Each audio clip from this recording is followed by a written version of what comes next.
Good morning, everyone, and thank you so much for being here. I know it is a busy time of the semester, and it's very stressful. For me, dreaming has always been linked to hope. Right? And while I know that dreaming is a state in which our subconscious works things out and makes sense of all the input, thoughts, events, feelings that the human condition entails, my optimistic personality has always connected dreaming to hope. Right?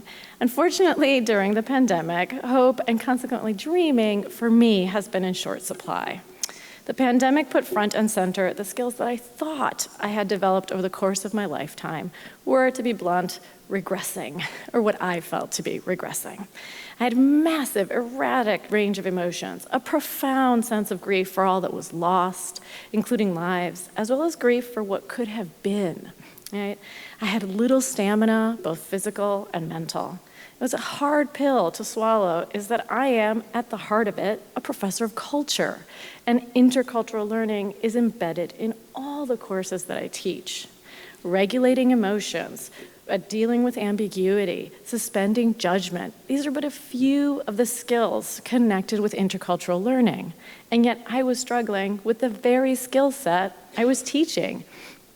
Right? The pandemic reinforced what I already knew, that intercultural learning is nonlinear and a daily practice. When confronted with perceived different that is beyond the usual range, emotions, ability to handle ambiguity, and judgment get tripped up, tangled, and stretched thin. The pandemic has had this impact on me and continues to do so, but to a lesser degree now, thankfully. Okay? In intercultural learning, we know that people move from unconscious incompetence to conscious incompetence to conscious competence to unconscious competence, right? There's this movement that you go from understanding that you don't know, like first not knowing that you don't know, then knowing you don't know, then practicing, and then having it so ingrained that it is part of who you are at a different level, right? I'm in the conscious, intentional practice phase of regaining my ability to hope and dream. Right? For me, optimism has never been the same as toxic positivity. It has just been my bicultural way of seeing the world. In our household, we have a saying, hay una solución por todo excepto la muerte. There is a solution to everything except death. This doesn't mean the solutions will be easy, comfortable, what we want, any of those kinds of things. But there is always some sort of solution to every situation if we keep our values and wits about us. Clearly, this is a cultural way of seeing things, right? From the US side, agency and an ability to decide life's course. From the Spanish side, life is full of unexpected situations, but how we face them and work with them gives meaning and purpose to life. Enter the pandemic, and this way of seeing the world no longer seemed viable, right? Because how others behaved directly impacted my health and well-being. Right? I have never considered myself to be a control person, right? I sit comfortably with all that I can't control in life, and that's a lot, right? Somehow, though, the US response to the pandemic left me feeling utterly hopeless that we as a society can see how we are individuals always at the same time members of a society, right? I could only see the either-or mentality, not the both-and one.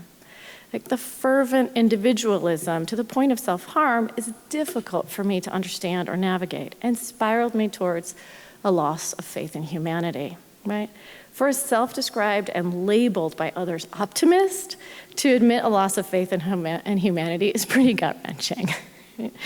As I said, I am actively finding my way back to my optimism, to my ability to hope and dream, to envision a future where we can fight inequity, where we can fully inhabit our individuality and responsibility to others, where we can support each other with solidarity, where we can stop human-propelled war, disease, and destruction.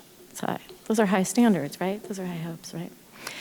One way that I'm practicing hope and dreaming is to look at paradox more closely and be mindful of sitting with it, right? In the last 6 months, I started listening to podcasts by Brené Brown. I don't know if anybody else is a favorite of her, but I am, right? Particularly the Unlocking Us series, right? Paradox has come up repeatedly on her podcasts with writers, psychologists, activists, right, etc. Sometimes paradoxes drive me bonkers, to put it mildly. Like, how can we be a country with the most amount of philanthropic giving in the world and yet have the wealthiest 1% find loopholes to not pay taxes that could lift up the poorest in our country? How can we be a model of democracy around the world and yet constantly and intentionally erode voting rights? Right? How can we be a country of religious freedom and yet use religion as a crutch to denigrate other and exclude entire populations, particularly when all religions of the world share a core value of love?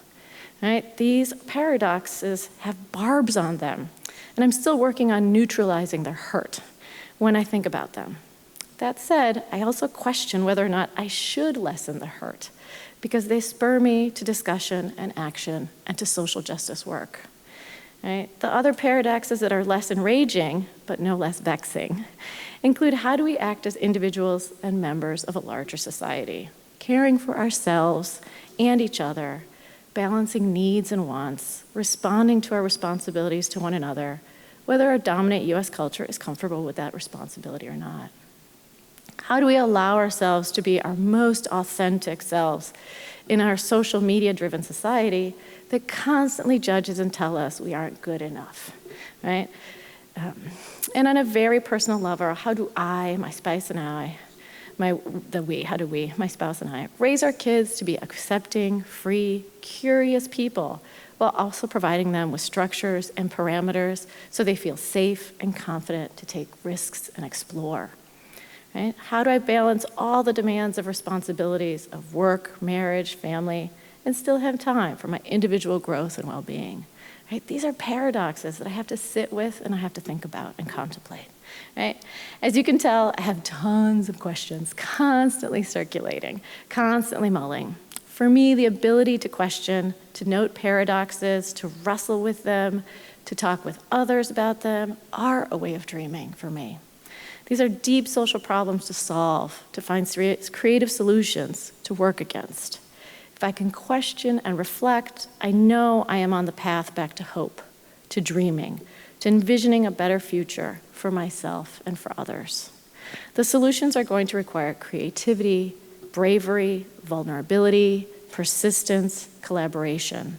I am finally ready for it, ready to push through the constant sense of threat, of attack, of doom, the doom scrolling, right? The people are, and accept that the pandemic has unsettled me and others, right?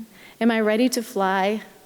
I had to put this in there, I apologize. Am I ready to fly in an oversold flight, attend a concert with throngs of people, or hold large dinner parties at my house? I'm not. I'm not quite there yet, right? I'm not quite ready to believe we are post-pandemic, or believe in other people making choices that will keep me safe and healthy. Unfortunately, I'm not there yet. And yet, I can stoke the flame of hope.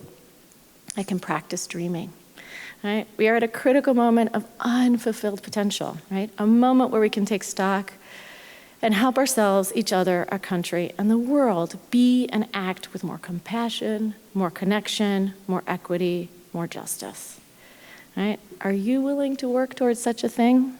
I certainly am. We are so very far away from that dream, so we need to work today, right? One conversation at a time, and live the paradox that is the 21st century living, right?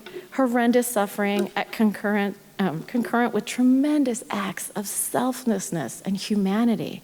If we look, good is happening all around us in these tiny, tiny individual ways that people behave towards each other, right? Disease and death alongside defiant act of living and thriving, right? Injustice in every system in our society and groups of people working together to activate deep, lasting social change. It's really exciting what people are accomplishing, right? Like I said, hay una solución por todo excepto la muerte. There's a solution for everything except death, right? We just have to work towards it, right? I am questioning and reflecting my way back to dreaming and acting in accordance to an expansive, generous, life-affirming hopes. Right? May you find your own way to dreaming that embraces the both and, the paradox, and the possibilities, right? I'll leave you with the quote that is sustaining me currently, right? And it is courtesy of the Wellness Center, right? You are allowed to be both a masterpiece and a work in progress simultaneously. and that's by Sophia Bush. So I'll leave you with those thoughts. Think about how we can be masterpieces and works of progress, how we can sit in positions of paradox, and so that we can find our way.